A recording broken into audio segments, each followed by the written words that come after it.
Sebelumnya ucapkan terima kasih pada Bapak Eko ya, selaku sesepuh masih eksis ya untuk berorganisasi sampai detik ini. Orang tuanya juga orang hebat ya, nasionalis. Orang tua Bapak Eko kalau saya ini menceritakan, itu sangat panjang. Dan terima kasih pada Bapak Muji, terima kasih pada Bapak ya, Bapak Roy, terima kasih pada ini Bapak Tekno selaku Ormas Ketua Ketua Pimpinan. Terima kasih pada Bapak Untung, sengaja saya mengundang. Terima kasih pada Bapak Priyo.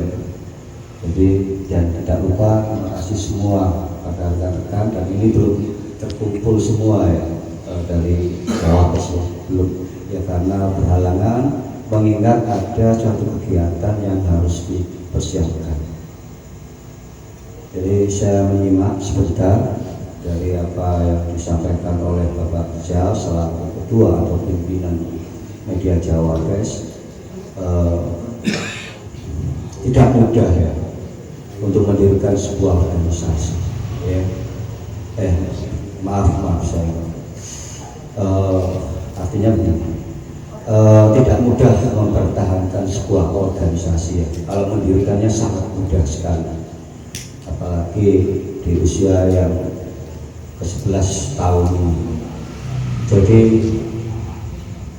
intinya Cawapres ini bermanfaat bagi masyarakat dan ingin menorehkan sejarah untuk generasi yang akan datang. Ya, tadi sudah disebutkan terkait dari apa yang disampaikan Bapak Muji tadi, ini terkait refleksi ya, dan motivasi ke depan. Memang semua ini proses ya, tidak mudah membalikkan telapak tangan ya, karena apa yang saya saksikan ini terkait masalah publik atau masyarakat luas ya. Kita ketahui untuk jurnalis atau pers ini kan dilindungi Undang-Undang 40 tahun 1999, dan itu undang-undang yang sangat cepat sekali ya di era itu. Bulan Agustus dibahas ya di gedung DPR MPR saat Senayan, dan bulan Septembernya diterbitkan, disahkanlah untuk menjawab demokrasi, kebebasan berekspresi dan semuanya termasuk kebebasan pers. Ya, selama Orde Baru kita juga terkekang ya, banyak rekan-rekan wartawan yang jadi korban dan dikorbankan seperti itu. Jadi anniversary 11 year untuk media Cawapres. Jadi bisa tambahkan dan tidak berurai ya. Jadi bidang jurnalis ini tidak pernah mati. Yang bisa mati dan dimatikan adalah wartawan. Ini saya mengulang dari undangan yang kemarin saya sampaikan kepada komunitas jurnalis ya, yang dihadirkan dari Kodim, dari Polda dan segala macamnya itu. Jadi yang harus ya, dimiliki skill atau kemampuan sebagai wartawan itu kan sekarang sudah banyak referensi ya. Kalau dulu saya mencari referensi itu sangat susah, sekarang mudah sekali ya. Harus bisa menulis ya, bahasanya itu kaidah-kaidah tulisan itu. Yang kedua, bisa berkomunikasi yang baik. Orang Jawa itu toto kromo pitutur seperti itu. Terus yang ketiga ya harus punya skill untuk melakukan fotografer dan foto agar menyajikan foto yang menarik kepada publik. Ya. Terus ini karena ini media Jawa tidak saya lanjutkan. Ya, selama ini media-media ini yang bisa menghasilkan uang kan terkait investigasi. Maka dari itu kemarin investigasi mau di take over untuk penyiaran, banyak yang marah gitu. Karena kita ketahui selama ini yang menikmati media-media ini kan media mainstream, media yang punya brand terkenal ya. Sekarang sudah banyak jumlah media-media yang berdiri ya ini yang dikhawatirkan menjadi nggak karuan. Jadi saya ulang lagi, pers ini suatu lembaga sosial ya, dan wahana komunikasi publik ya terkait kinerjanya untuk mencari, menggali, memperoleh, menyimpan, mengolah dan mempublikasikan tidak asal-asalan ya, dan harus bisa mengadaptasi sesuai perkembangan, apalagi dengan pesatnya ya era digital ini. Jadi kita harus mengikuti terkait platform yang ada di era digital ya. Kita ketahui era digital itu ada dua, media sosial ya, terkait platformnya WhatsApp, Instagram dan semuanya itu, dan media online. Dan ini tadi sudah mendengar bahwa media Jawa Pers sampai sekarang ini untuk media cetaknya masih eksis terlepas apapun itu. Jadi kendala finansialnya berupaya terus ya. Dan ini saya ingin mengatakan inilah hidayah ya dari Jawa Pers ya. Pada beberapa minggu yang lalu saya menginginkan agar media Jawa Pers ikut berkontribusi ya pada saudara-saudara kita yang ada di pinggir kali ya terkait pendidikan. Seperti itu, alhamdulillah Jawa Pers bergerak ya, tidak menutup mata terhadap saudara-saudara kita dari anak-anak kecil yang saya lihat sendiri tidak sekolah, hingga ketua atau pimpinan dari paguyuban PWSSI itu Pak Wasito itu yang saya kenal mengucapkan terima kasih kepada saya, dan saya juga mengucapkan terima kasih kepada Bapak Rizal dan rekan-rekan semua. Sudah dikatakan tadi, tidak ada artinya, tidak ada apa-apanya seorang Rizal tanpa dukungan, tanpa support dari rekan-rekan sekalian. Jadi saat berat untuk mempertahankan organisasi ini ya badai menerpa dan segala macamnya ya. Kalau berbicara terkait untuk sekarang, bagaimana media ini harus ada segala macam, ini tergantung dari diri kita. Dan saya selalu berharap media Jawa Pers bukan hanya sebagai media untuk sarana komunikasi atau sarana transformasi, sarana apapun untuk mencari uang atau mencari identitas, tapi sama-sama memiliki. Itu yang mungkin yang diharapkan oleh Bapak Rizal ya. Jadi ini perayaan HUT Media Jawa Pers yang ke-11 sangat sederhana sekali. Jadi ada tumpeng, makna tumpeng itu kegotong royongan, semeraung dan segala macamnya. Jadi sekarang berapa, ingin bertanya, berapa jumlah wartawan? Apa bisa menguasai jurnalis? Itu. Jadi apa yang disampaikan jurnalis sekarang ini sekarang seperti itu, jumlah wartawan. Dan saya pernah ditanyakan oleh salah satu media namanya Panji Nasional, Bapak Gatot mengatakan kepada saya, kok sekarang seperti wartawan seperti ini ya, karena nggak ada pekerjaan tanpa dibekali kemampuan.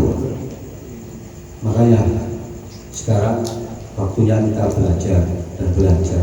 Sudah dikatakan Bapak Rizal nanti kalau sudah baik agar lebih baik lagi ya.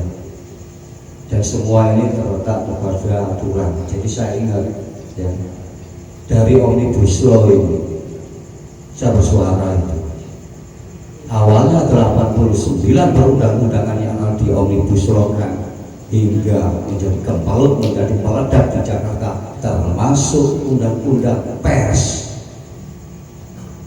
ya, termasuk kesehatan, akhirnya nggak jadi hingga menjadi 79. Jadi ini terkait untuk media, saya kembali lagi sekarang udah gak karuan saya katakan.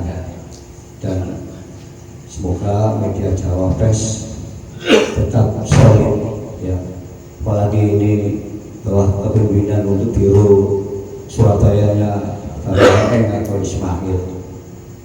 Jadi ada sedikit cerita waktu Bapak bisa mengeluh kepada saya bagaimana terkait media Jawa Press, apa yang bisa saya bantu. Kalau misalkan saya ingin menjadi wartawan sudah 10-15 tahun yang lalu, karena untuk dunia jurnalistik sudah saya tekuni di era 90-an, karena saat itu terjadi pergerakan yang macam-macam gak saya tinggalkan. Jadi pernah mengeluh kepada saya terkait medianya dan segala macam, hingga saya menawarkan 2 orang, tapi yang saya lalu Bapak Ismail Barangli ada perubahan ya, itu. Jadi susah sekarang karena sudah saya katakan tadi bahwa ini terkait belajar, jadi terkait untuk mencari uang atau apapun tanpa didasari dari niat sosialnya, itu susah Jawa Press untuk melahirkan orang-orang yang berintegritas.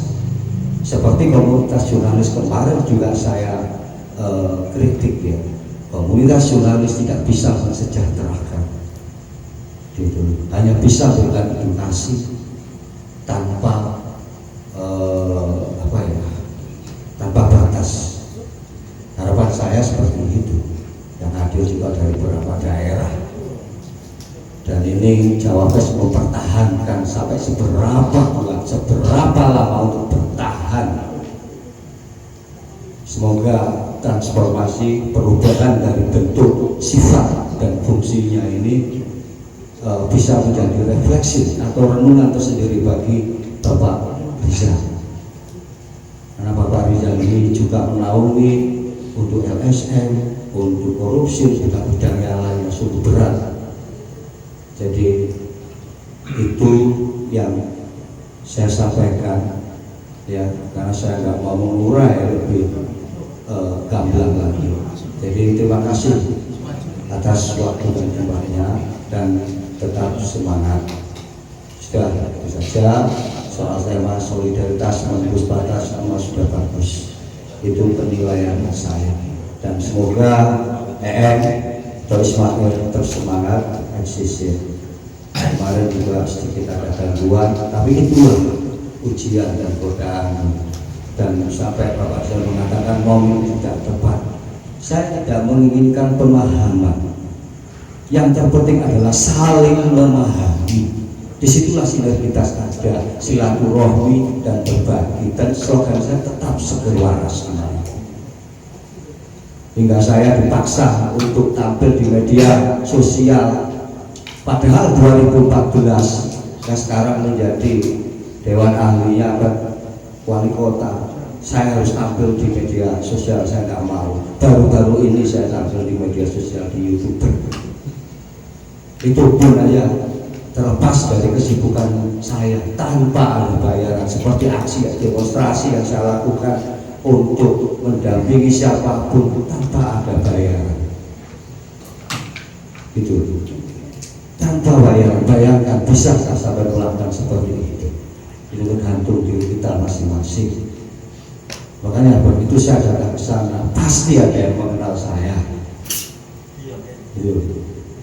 Kalau misalkan untuk berorganisasi atau apapun, berapa etikat yang saya pegang sekarang ini, hingga salah satu orang yang sekarang menjadi ketua ya untuk organisasi wartawan mengatakan kepada saya, "Cak Eko itu gak butuh Eko."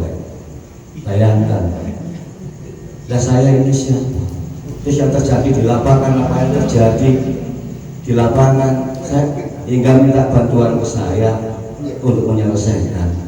Hingga wartawan, jurnalis, kawan memberi pesan melalui saya.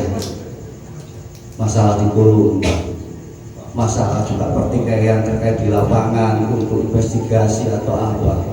Banyak persoalan, karena banyak juga media yang berdiri. Itu pun dengan mudahnya. Betul kan Bapak Rizal? Sudah saja. Akhirul kalam. Wassalamualaikum warahmatullahi wabarakatuh.